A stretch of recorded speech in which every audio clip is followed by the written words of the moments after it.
우리는 하나님의 자녀이다 라는 제목으로 함께 은혜를 나누겠습니다. 지금 바울은 로마 교회 형제들에게 편지를 통해 이야기하고 있습니다. 로마서가 편지이죠. 편지 내용이 이렇습니다. 우리가 받은 구원, 그것이 무엇인가? 이것을 편지로서 지금 로마 교회 형제들에게 이야기합니다. 로마서가 이렇게 하면 구원받습니다. 이렇게 하면 하나님의 자녀로 살아갈 수 있습니다. 라는 이런 내용이 아닙니다. 이미 그리스도 예수 안에 있는 구원받은 우리의 현실이 무엇인가 이것을 이야기하고 있는 것이죠. 그렇기 때문에 로마서 8장에서 우리가 전제로 생각해야 할 것은 이 편지를 읽고 있는 로마 교회 성도들은 이미 구원받은 자다라는 것입니다. 우리 또한 마찬가지죠. 로마서 8장 말씀을 듣고 있는 우리 또한 이미 구원받은 자라는 것입니다.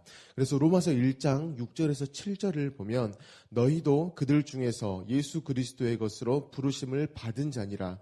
로마에서 하나님의 사랑하심을 받고 성도로 부르심을 받은 모든 자에게 하나님 우리 아버지와 주 예수 그리스도로부터 은혜와 평강이 있기를 원하노라 라고 이야기를 하고 지금 로마서 8장까지 왔다라는 것입니다.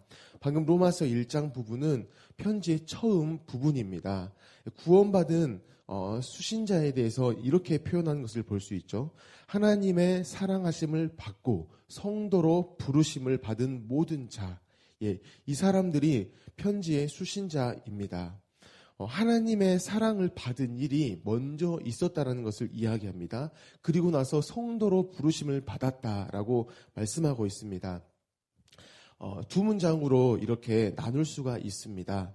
그래서 시간적으로 볼 때 하나님이 우리를 사랑하셨고 하나님의 사랑을 이들도 받았고 그래서 그들이 성도로 부르심을 받았다. 이렇게 시간적으로 마치 앞뒤가 있는 것처럼 느낄 수 있습니다. 물론 언제나 하나님의 사랑이 먼저인 것, 이것은 사실입니다. 하나님의 사랑, 우리가 바른 그 구원, 하나님의 차원에서 시작이 되었다라는 것이죠. 그래서 사랑을 받는다라는 것과 성도로 부르심을 받았다라는 것, 이것을 시간적으로 앞뒤가 있는 것으로 이해할 수 있지만 정확한 이해는 이것입니다. 하나님의 사랑을 받은 자는 성도로 부르심을 받았는데 그 성도는 여전히 그 하나님의 사랑하심을 확인하는 그러한 삶을 살아간다는 것이죠. 여전히 하나님의 사랑하심을 받는 신분이 무엇이냐? 바로 성도라는 것입니다. 이게 무슨 말이냐면 하나님이 우리를 성도로 부르셨다라는 것, 그 목적은 여전히 우리를 사랑하시겠다라는 하나님의 표현이라는 것입니다. 하나님의 가장 큰 관심과 그에 따른 행동, 그것이 바로 우리를 사랑하시는 일이라는 것입니다. 그래서 우리가 오늘 읽었던 본문에서는 성도를 이렇게까지 지칭합니다. 무릇 하나님의 영으로 인도함을 받은 사람은 곧 하나님의 아들이라고 이야기합니다. 하나님의 아들입니다.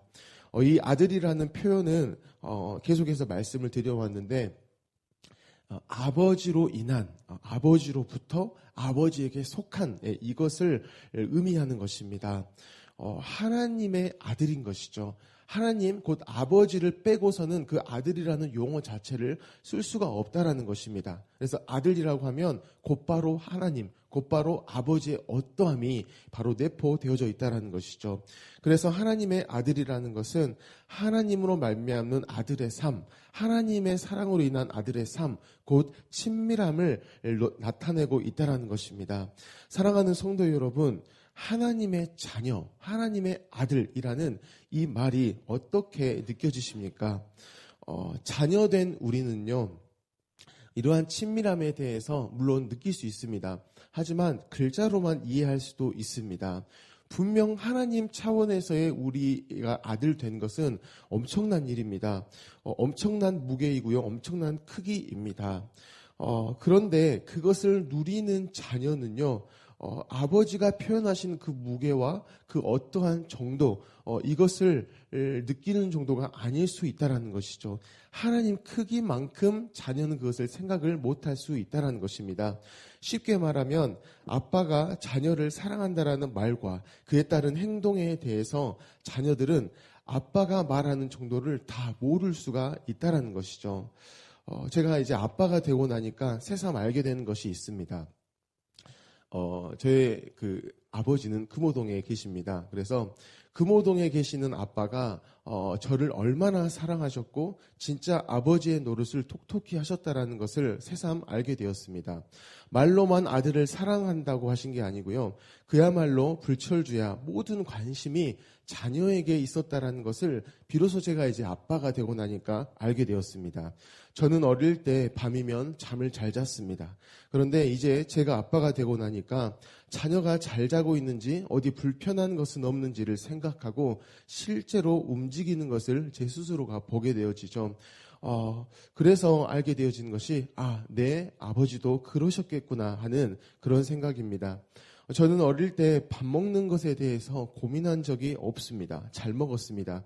그런데 이제 제가 아빠가 되고 나니까 자녀를 먹이는 일에 대해서 부모가 얼마나 많은 생각을 하고 힘을 썼는지를 알게 되었습니다. 그래서 내 아빠도 그러셨겠구나는 생각이 또 들었습니다. 저는 어릴 때 재미있게 학교에 다녔고 친구들과 어울렸습니다.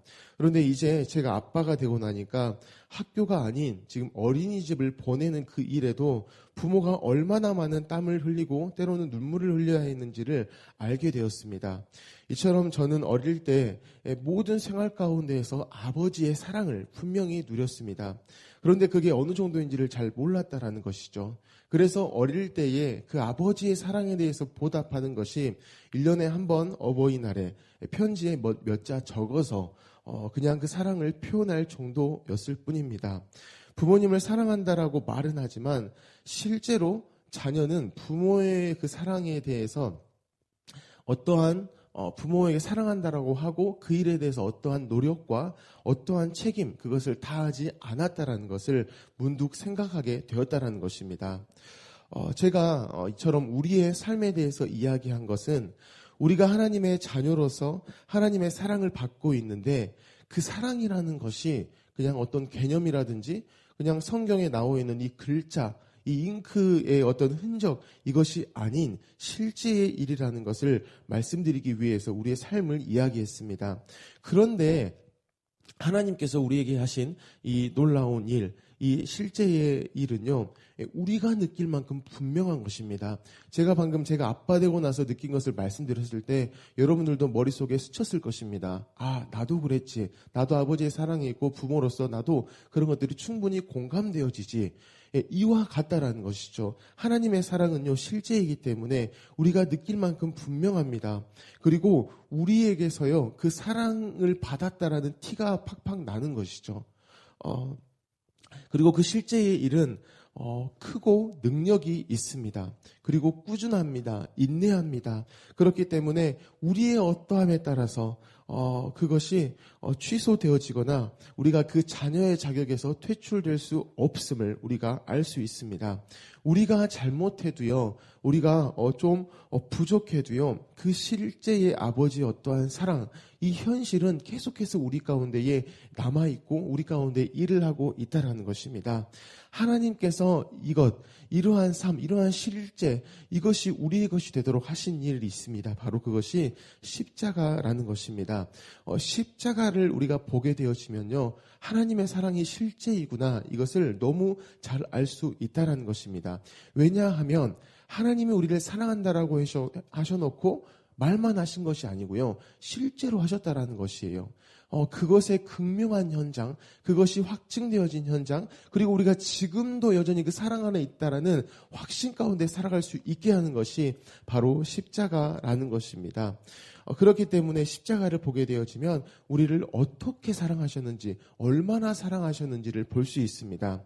우리가 고아로서 살아갈 때에 그 현실에 대해서 얼마나 아파하셨고 또 아파하셨는지를 십자가를 보면 알 수 있습니다. 또한 우리에 대해서 참소하는 사탄이 있어요. 그 사탄의 말에 대해서 참으시고 또 참으신 것을 십자가 가운데에서 볼 수 있다는 것입니다. 그리고 이제는 돌아올 것이라는 그 마음이 여전히 하나님께 있기 때문에 기다리고 또 기다리셨는지, 얼마나 그렇게 기다리셨는지를 십자가를 통해서 볼 수 있다는 것이죠. 그래서 십자가를 보면 하나님의 사랑이 드러난다는 것입니다. 하나님의 사랑이 어느 정도인지를 우리가 알게 되어진다는 것이죠. 에베소서 3장 18절에 이렇게 말씀합니다. 능히 모든 성도와 함께 지식에 넘치는 그리스도의 사랑을 알고 그 너비와 길이와 높이와 깊이가 어떠함을 깨달아 하나님의 모든 충만하신 것으로 너희에게 충만하게 하시기를 구하노라라고 이렇게까지 말씀합니다. 그렇기 때문에 저와 여러분이 십자가를 보게 되어지면요, 우리가 하나님의 자녀 되었다라는 것을 확신할 수가 있습니다. 우리가 자녀라는 이 사실, 때로는 우리가 이것을 부인하고 싶어요. 왜냐하면 내 형편을 보고요, 내 실력을 보고 나의 어떠한 상태를 보게 되면요, 결코 그 자녀라고 나 스스로 말할 수도 없을 만큼 부끄럽기 때문입니다. 하지만 하나님께서 누누이 말씀하시는 것이 무엇이냐? 이 새벽에도 말씀하시는 것이 무엇이냐? 어제의 삶 가운데 너희가 혹시 무너졌어도 너는 그래도 내 자녀야. 십자가 가운데서 내가 이미 그것을 확증했어라고 또 말씀하신다는 것이죠. 그래서 십자가를 보면, 그 십자가의 예수님을 보면 우리를 향한 사랑이 무엇인가를 볼 수 있게 되어진다는 것입니다. 그래서 우리가 다시 어디로 돌아가냐? 어디로 시선을 돌리냐? 마음이 어디에 고정되어지느냐? 바로 하나님의 형편과 하나님의 실력과 하나님의 상태, 그것에 우리를 둔다라는 것입니다. 그때 다시 우리가 자녀로서 소망을 가지고 살아간다는 것이죠. 그렇기 때문에 십자가를 통해서 우리가 볼 수 있는 것이 바로 저와 여러분이 하나님으로부터 태어났다. 이것을 우리가 알 수 있는 곳이 십자가입니다. 그래서 십자가는 곧 우리의 출생 증명서와도 같습니다. 그리고 십자가는 하나님과 우리의 관계를 이렇게 증명해주는 또한 등본과도 같습니다. 하나님으로부터 시작된 하나님과 우리의 관계, 이게요, 십자가를 통하여서 법적인 어떠한 효력들을 갖는다는 것이죠. 그리고 십자가는요, 하나님의 자녀, 하나님과 우리의 관계, 이것이 바로 명확하게 이렇게 기록까지 되어졌다는 것입니다. 그래서 우리가 가족관계서를 보게 되어지면 우리의 부모가 우리 부모의 이름이 적혀 있죠. 그래서 부에는 하나님, 자에는 우리의 이름, 이것이 있다라는 것입니다. 제가 가끔 등본을 뗍니다. 그러면 이제 상세로 이렇게 떼어지게 되면요, 이렇게 또 초본을 떼어지게 되면은 제가 지금까지 살았던 곳이 이렇게 다 나옵니다. 제 고향이 어디인지 나온다라는 것이죠. 제 고향은 광주광역시 서구 화정동 365의 9번지입니다. 제가 그곳에서 태어났다라는 것이죠. 그래서 등본을 이렇게 보면요, 그때 나의 고향, 그때 어떤 일이 있었는지 이런 것들이 순간 이렇게 생각이 납니다. 그리고 제가 살았던 집과 골목과 어떠한 사건들도 생각이 나고요. 그러면 굉장히 그리울 때가 있습니다. 그리고 행복한 마음까지도 듭니다. 왜 그럴까라고 이렇게 생각을 해봤어요. 그런데 답은 하나였습니다. 왜냐하면 그곳에서 제가 아빠와 함께 있었기 때문입니다. 계속해서 아버지로 인한 어떠한 삶들이 그 화정동의 365의 9번지 가운데 계속 일어났다라는 것이죠. 그래서 제가 등본을 보면, 또 화정동을 생각하면, 고향을 생각하면 아버지가 나와 함께 하셨기 때문에 웃고 행복해하는, 또 한때로는 살아갈 힘을 얻는 그러한 일들이 있었다라는 것입니다. 사랑하는 성도 여러분, 십자가가 이와 같습니다. 때로 우리가 십자가를 생각할 때에요, 나의 죄를 위해서 죽고 하나님이 해결하신 곳, 그래서 뭔가 좀 어둡고 좀 가라앉고 이럴 수가 있어요. 분명히 그럴 수는 있습니다. 우리의 죄가 그만큼이기 때문이에요. 예수님을 죽일 만큼이기 때문이에요. 하지만 십자가를 보면요, 오히려 기쁨이 넘칠 수 있습니다. 왜냐하면 그것의 진짜 목적은 무엇이냐? 하나님이 우리를 얼마나 사랑하셨는가를 극명하게 보여주기 때문입니다. 죽음으로 그냥 우리 죄가 퉁쳐진 게 아니고요, 죽음을 딛고 일어서신 예수 그리스도의 부활 생명으로 우리를 살게 하시는 것이 바로 십자가의 현장이기 때문에 너무나 기쁜 곳이라는 사실입니다. 그래서 십자가를 우리가 바라보게 되어지면요, 오히려 우리의 고향으로서도 느껴질 수가 있습니다. 우리가 아까 301장을 찬양했는데 3절에 보면 나를 예비하신 저 본향집에 돌아가 아버지와 영원히 살리라, 이렇게 고백이 됩니다. 이 찬양을 저는 지금까지 하면 이제 천국 가면 정말 아버지와 영원히 기쁘게 살겠다, 이러한 어떤 소망을 품고 기뻐할 수도 있었는데요. 오늘 문득 이 말씀을 준비하고 이렇게 찬양을 하는데 그 고향이라는 것이 왜 좋냐, 아버지가 있기 때문이라는 것이 이렇게 들어왔어요. 여러분도 공감하실 것입니다. 고향을 생각하면 어떤 곳을 생각하면, 전남에 어떤 곳을 생각하면 기분이 좋아요. 왜? 아버지가, 부모님이 있었기 때문입니다. 그래서 부모님이 돌아가시면요, 저희 부모님도 그렇더라고요. 아버지의 고향이 보성인데 보성에 가지 않습니다. 돌아가시면 그곳에 가지 않아요. 그렇게 큰 의미가 없습니다. 계실 때에, 부모님이 계실 때에 의미가 있다는 것이죠. 이와 같이 십자가 가운데 무엇이 극명하냐? 하나님의 사랑이 너무나 극명하기 때문에 오히려 우리가 그 십자가가 고향처럼 느껴질 수가 있다는 것입니다. 그래서 십자가를 바라보면 하나님의 사랑이 얼만큼인가, 나를 향한 사랑이 무엇인가, 이것이 너무나 크기 때문에 우리가 살아갈 소망을 또한 얻을 수 있다는 것이죠. 사랑하는 성도 여러분, 하나님과 우리의 관계, 그것을 오늘도 누리실 때에요, 십자가를 한번 쭉 바라보시기를 바랍니다.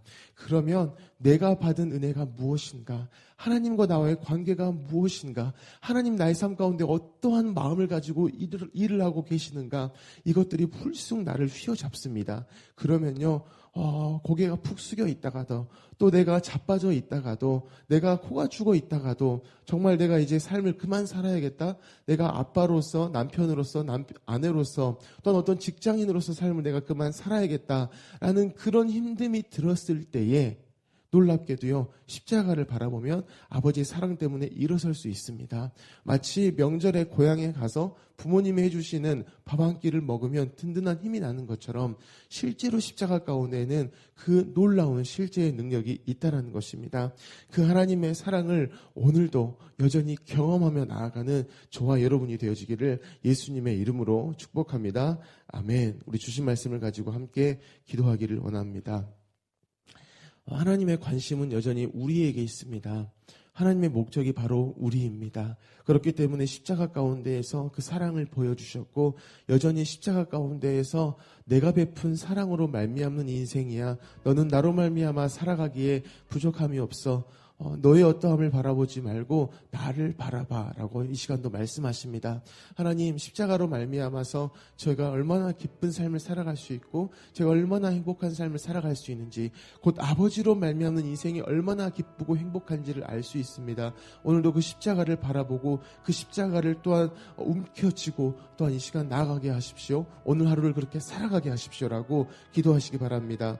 우리 성도님들의 가정과 직장을 위해서 기도하여 주시고요, 우리 청년부를 위해서 기도하실 때에 우리 청년들이 직장 가운데에서 또한 학업 가운데에서 계속 복음의 능력을 경험하고 그것을 흘려보내는 삶을 살아내도록 청년부들을 위해서 기도하시기 바랍니다. 담임 목사님의 성령의 충만함과 영육간의 강건함을 위해서 기도하여 주시고요, 우리 나라를 위해서, 우리 민족을 위해서, 우리 북한 땅을 위해서도 기도하시기 바랍니다. 또한 열방을 위해서도 기도하여 주시고요, 우리 광신대학교를 위해서 기도하실 때에 우리 광신대의 시설을 관리하시는 모든 분들에게 지혜와 체력을 주십시오. 그래서 모든 시설들이 잘 관리되어지도록, 그래서 이용하는 학생들과 또한 일하는 교직원들에게 최고의 어떠한 능률이 나올 수 있도록 주여 지혜를 주십시오라고 기도하시기 바랍니다. 우리 모든 기도 제목을 가지고 함께 기도하겠습니다. 사랑이 많으신 하나님, 너무나 감사합니다. 하나님의 사랑을 우리가 바라봅니다.